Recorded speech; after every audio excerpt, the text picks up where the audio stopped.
Их мир, и без того хрупкий, сжался до размеров города. Ветеран Павел Хмель вспоминает, когда получили приказ отстоять Сталинград, в мыслях у всех было одно – за Волгой земли нет. И когда шли к Сталинграду, то видели дымище, там заново много дыму, страшно.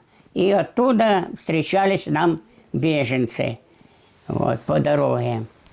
Мы начали спрашивать, они говорят, вот вы идете, увидите, что там творится. 42-ю бригаду стрелков из Барнаула, в которой служил Петр Павлович, гитлеровцы атаковали и с воздуха, и на земле, и артиллерией, и танками. Из всей бригады, а это примерно 3000 человек, живыми из Сталинграда вышли только 30%. Ценой таких же потерь оборона города далась не менее известной 80-й гвардейской дивизии. Кстати, свое элитное звание она получила именно за Сталинград. В архивах даже сохранились точнейшие сведения о ее боевых заслугах. 5000 плененных солдат, 4000 уничтоженных и многое другое. Еще одна наша стрелковая дивизия, 315-я, встала щитом на пути немецкого танкового корпуса, который мчался на помощь армии Паулюса.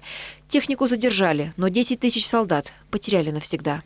Там земля вообще напичкана железом, то есть каждый метр, каждый клочок земли простреливался. Могло быть даже так, что в половине здания находились наши бойцы, другую половину здания занимали немцы.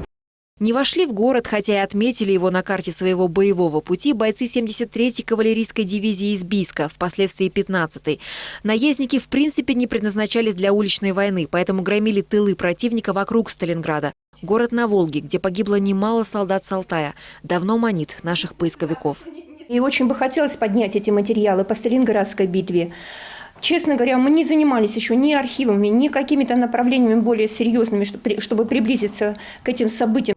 Поисковики Алтая работали в Карелии, в Новгородской и Калужской областях. Людмила верит, в город-герой на Волге они еще обязательно съездят.